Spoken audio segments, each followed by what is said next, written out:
Welcome to the NewsHour. There are early indications that it was a Russian air defense system that may have brought down the Azerbaijan Airlines jet that crashed yesterday, a U.S. official tells the NewsHour. But Moscow has warned against making, quote, hypotheses before investigators make their verdict. Some of that speculation comes from damage to the aircraft's tail section, which shows holes that could have been caused by shrapnel from an exploding air defense missile. Stephanie Tsai begins our coverage. Eyewitness video shows the moment of impact. Azerbaijan Airlines Flight J28243 crash lands in Kazakhstan. A passenger describes the experience. 2 times it tried to land, and on the 3rd time something exploded. In the minutes before landing, video shows the plane descending erratically. Azerbaijani officials say by this point the pilot was flying without GPS and with communications jammed. Video from a passenger on board shows oxygen masks deployed and what looks like a crack on a piece of the wing. Relative calm among the 67 people on board. And then this. Fiery wreckage confronts these first responders. More than half the people on the plane were killed in the crash landing. Yet dozens survived, shaken and badly injured. When the plane crashed, my wife was sitting next to me. I haven't seen my wife since the crash, and I don't know where she is. As the human losses are counted, investigators at the crash scene are homing in on the multiple holes found on the jet's hull as possible clues. Azerbaijani officials say a preliminary probe indicates the plane was struck by a Russian air defense system, and its communications were paralyzed by electronic warfare. The Azerbaijan Airlines flight was en route from the capital Baku to the Russian city of Grozny. Flight tracker shows the plane's route changed midway over Russia and went off course, crossing back over the Caspian Sea to Kazakhstan, where it crash landed. The plane was diverted in an area where Moscow has used air defense systems against Ukrainian drone strikes. The incident harkens back to 2014, when pro-Russian Ukrainian forces shot down a Malaysia Airlines plane, killing 298 people. Brazil has joined the probe in Kazakhstan since the Embraer E190 is Brazilian-made.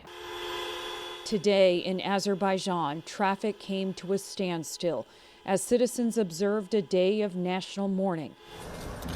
In silence, they laid roses and shed tears, all while families of victims wait for answers to a Christmas Day tragedy. For the PBS NewsHour, I'm Stephanie Tsai. For some further perspective on what might be behind this tragedy, we turn to retired Army Colonel Robert Hamilton. He spent much of his career focused on the former Soviet Union, and he's now head of research at the Foreign Policy Research Institute's Eurasia program. Colonel Hamilton, so good to have you on the program.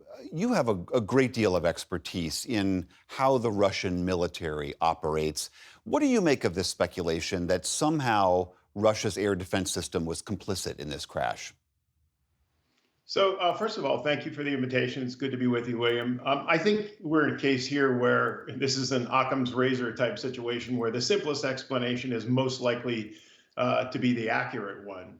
So the evidence that we know that we have lines up with this theory that it was a Russian air defense system that shot this plane down, because we know that there was a Ukrainian drone attack going on over Grozny at the time. We know that the Russians were jamming GPS signals to try to fight that drone attack. We know that Russian air defense was active in the area, and that this plane was descending to land at Grozny when it was shot down, or was beginning a descent into Grozny when it was probably shot by this missile. A missile would have exploded in proximity to the plane, which would explain the damage to the fuselage and the tail section. The missile doesn't actually go into the plane.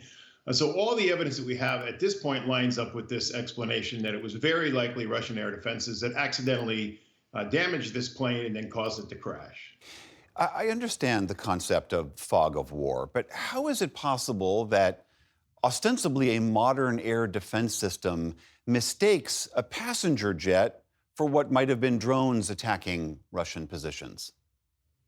Yeah, and that's a great question, and that's maybe the fundamental question here. This is a massive error, right? I mean, this is the Embraer, the type of aircraft, you mentioned in the intro that almost 70 people were on board. So this is much larger than even the largest of the Ukrainian drones that they're able to use to attack Russia. So a fundamental error in identification of the target, and then probably in the chain of command, there's an error in allowing the unit to engage this target. Someone in the loop, someone in the chain should have understood that what this was a civilian aircraft and not a Ukrainian drone. So your sense is that there was some human error going on here, that this wasn't an automated mistake? Exactly. Yeah. I mean, so Russian air defenses, the systems are fairly sophisticated. What we're reading and hearing is that this was a Pantsir S-1, which is a short to medium range air defense system that combines missiles with a 30-millimeter cannon. If they're shooting at Ukrainian drones, they actually could be using either. In this case, it does appear that they use the missile to engage this aircraft. But yes, this wouldn't have been an automated identify and shoot. Some humans in the chain would have made the decision to pull the trigger at this civilian airliner. If this turns out to be the case, this obviously would not be the first time that the Russians have been credibly accused of bringing down passenger planes. I mean, we should also say it's not the first time that the United States did this back in the late 90s with an Iranian-based plane. Is this just the risk of operating civilian aircraft anywhere near where there is active conflict? Well, yeah, and so I think we need to acknowledge, too, that the Russians made another error in not closing the airspace over Grozny to civilian aircraft. If a Ukrainian drone attack was underway and Russian air defense was active around Grozny, then that airspace should have been closed. No civilian aircraft should have been flying into that airspace. And then to more directly answer your question, yes, this doesn't just happen to the Russians. As you noted, the U.S. has done this in the past. It does happen far more often to the Russians. You mentioned MH17 in 2014, the Malaysian airliner, the Korean airliner in 1983 that the Soviet Union shot down, and again, didn't acknowledge for a long time until the collapse of the Soviet Union. And the Russians still haven't acknowledged the shoot down of the Malaysian airliner. So it happens more often to Russian air defenses, mostly because of poor training and poor leadership. And when it does, they don't admit it. The U.S. tends to launch an impartial investigation, affix responsibility somewhere, and take corrective action to try to make sure it doesn't happen again in the future. As my colleague Stephanie Tsai reported, Brazil is offering to send people to help with this investigation. Can you explain to us why that's important? Yeah, I think the more international, Brazil, because they're the manufacturer of the aircraft, the Embraer, but the more international this investigation is, the more credible it will be and the more likely we'll know exactly what happened. What I'm hearing and reading initially is it'll be a team of Russian, Kazakh, because the plane crashed in Kazakhstan, and Azerbaijani specialists. The problem there is the Russian specialists will almost certainly ensure that whatever the final report is doesn't cast blame on Russia, although it's very likely that Russia is where the blame lies. So having Brazilians, representatives of the manufacturer of the aircraft involved, having other international experts involved will lend credibility to the investigation and make it more likely that we find out what actually happened. It's obviously a little bit too early to tell this, but do you have any sense whether this affects anything on the ground as far as day-to-day operations within Ukraine and the Russians? I think it's unlikely. I think the Russian military, and this is going to sound sort of harsh or callous, but I really do think this is the calculus. They would prefer the odd accidental shoot down of a civilian airliner to refining their procedures and their air defense procedures in ways that may make it easier for an enemy to attack Russian targets. So this is, I think, from the Russian perspective, again, sounds callous, but sort of the cost of doing business. So I don't see many changes taking place. I don't see many changes taking place in what they're doing in Ukraine.